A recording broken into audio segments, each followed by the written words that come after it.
السلام علیکم۔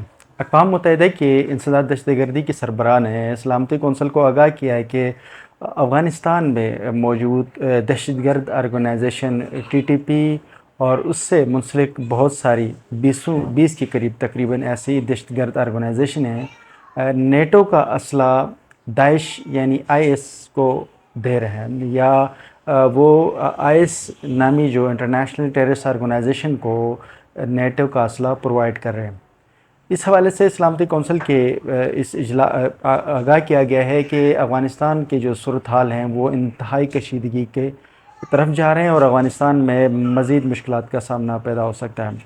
افغانستان کے حوالے سے تو آپ سب کو معلوم ہے کہ گزشتہ جو افغان حکومت طالبان کے ٹیک اوور ہونے کے بعد افغانستان میں مختلف قسم کی پابندیوں کے بعد خواتین کی تعلیم کے اوپر خاص کر پابندی اور مختلف قسم کی ملک میں پابندیوں کی وجہ سے انٹرنیشنل بڑے جو ہیں وہاں پر سختیاں شروع ہوئی ہے، جس کی وجہ سے افغانستان کو بہت سارے معاشی مسائل کا سامنا ہے۔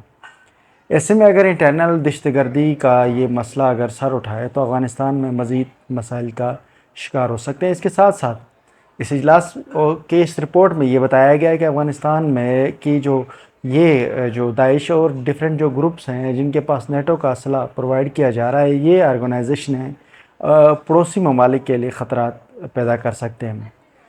حالیہ دنوں باجوڑ میں ہونے والے دہشت گردی کے جو ایک دھماکہ ہوا تھا JIFA کے کنونشن میں، جس کی جو کارروائی ہے وہ بھی انہی ایک ٹیررسٹ آرگنائزیشن نے خراسان یا کسی اور دہشت گرد آرگنائزیشن نے قبول کی تھی۔ اس میں بھی جس قسم کی ایکٹیویٹیز ہیں یا اس سے پاکستان کے اندر جو دہشت گردی کی کارروائیاں ہیں اس سے مزید بڑھ سکتی ہیں۔ اقوام متحدہ کی اس جو دہشت گردی کے جو اس ادارے کے سربراہ ہیں انہوں نے زور دیا ہے کہ وہ ان ممالک میں اس قسم کی کوئی حکمت عملی طے کر لیں کہ آنے والے وقتوں میں دہشت گردی اور اس سے منسلک جتنے بھی جو مسائل پیدا ہونے کے خطرات ہیں اس کے حوالے سے کوئی حکمت عملی طے کی جائے۔ ناظرین، یاد رہے کہ پاکستان وہ ملک ہے جس نے ہمیشہ سے ڈو مور کی پالیسی کے اوپر عمل درآمد کیا اور ہمیشہ سے انہوں نے امریکہ کے حکم کے مطابق جتنی بھی یہاں پر ایکٹیویٹیز ہیں یا کارروائیاں ہیں وہ کرتے رہے۔ پاکستان ہی وہ ملک ہے جنہوں نے افغانستان کے جنگ میں اپنا رول ادا کیا اور امریکہ اور رشیا کی اس جنگ میں خواہ مخواہ میں اپنے آپ کو استعمال کر کے جس سے بہت بڑے نقصانات اٹھائے۔ ابھی جس طرح سے UN کے اندر یہ جس قسم کی رپورٹس پیش کی جا رہی ہیں یا اس قسم کی ایکٹیویٹیز سے بہت سارے خدشات کا سامنا ہو سکتا ہے۔ ہم پاکستانی بیسط پاکستانی اس مسئلے کے اوپر اس لیے بھی ہم لوگ جو ہے ان کی باتوں کے اوپر ٹرسٹ نہیں کر سکتے ہیں۔ آج تک جتنے بھی یونائٹڈ نیشن کے ادارے ہیں انہوں نے جو بھی پالیسی بنائی ہے وہ امریکہ کے پرو بنائی یا امریکہ کے حق میں بنائی۔ لیکن یہاں پر تھوڑی سی ایک انٹرسٹنگ بات یہ ہے کہ جس ادارے کے سربراہ نے جو یہ رپورٹ پیش کی ہے ان کا تعلق رشیا سے ہے اور وہ ایکس رشین ملٹری میں رہے ہیں اور اس کے ساتھ ان کی بڑی اسٹرانگ رشین ملٹری میں۔ اس وجہ سے اس رپورٹ پہ بہت سارے لوگوں کا یہ کہنا ہے کہ یہ رپورٹ کو سیریسلی لینا پڑے گا، چونکہ رشیا ہو یا چائنا ہو وہ اس ریجن میں ہمیشہ سے امن چاہتے ہیں۔ انہوں نے کبھی بھی ہندوستان سمیت پاکستان یا کسی بھی ملک میں بدامنی نہیں چاہیں گے، کیونکہ ساؤتھ ایشیا کے اندر خاص کر جو ڈیولپ ممالک ہیں اس میں دنیا کی یا دو بڑی سپر طاقتیں ہیں، ان میں ایک چائنا ہے اور دوسرا رشیا ہے۔ وہ اسی ویٹو پاور والے ممالک جو ہے وہ انہی ریجن میں۔ اب پاکستان ہو یا افغانستان ہو یہاں پہ حالات خراب ہوتے ہیں تو اس سے ان دونوں ممالک کو سب سے زیادہ نقصانات اٹھانے پڑتے ہیں، کیونکہ افغانستان کے ساتھ ہو یا پاکستان کے ساتھ رشیا کے بارڈر لگتے ہیں، یہ چائنا کے تعلقات ہیں، اچھے پڑوسی ہیں۔ اگر ان ملک میں اگر حالات خراب ہوتے ہیں تو اس سے ان کو معاشی طور پر مشکلات کا سامنا ہوگا۔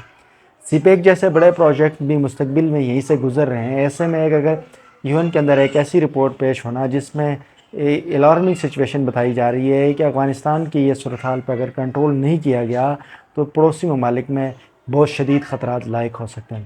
ناظرین، یہ کچھ سیریس معاملات ہیں۔ انٹرنیشنل دنیا میں بڑی تبدیلیاں رونما ہوتی ہیں۔ ہمارے ملکوں میں اس وقت پاکستان میں جس قسم کے سینیریو ہیں، یہاں پر عوام جو ہے بھوک اور افلاس سے مر رہے ہیں، بجلی کے مسائل ہیں۔ ایسے میں ٹیررسٹ کی ایکٹیویٹیز اس ملک میں کروانا قدرے آسان ہے۔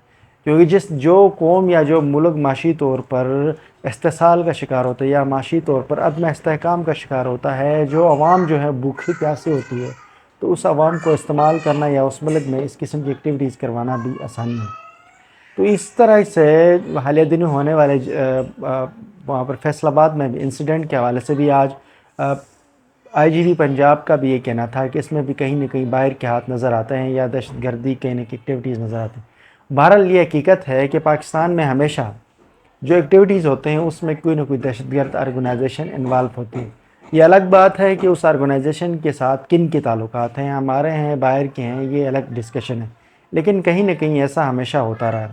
اس وقت ملک کے جو صورتحال ہیں وہ بہت سنگین ہیں، جو قوم ہے وہ معاشی طور پر بہت معاشی جو یعنی کہ کولیپس ہے، پورا ملک میں مہنگائی نے، انفلیشن نے تباہی مچائی ہوئی ہے۔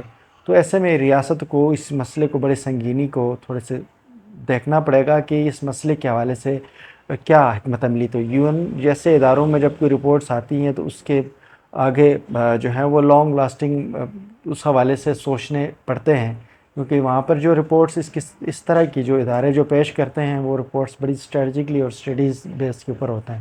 وہ کہ پنجاب پولیس کی رپورٹ نہیں ہوتی ہے کہ جو ادھی جھوٹ اور اپنی مرضی کی رپورٹیں پیش ہوتی ہیں۔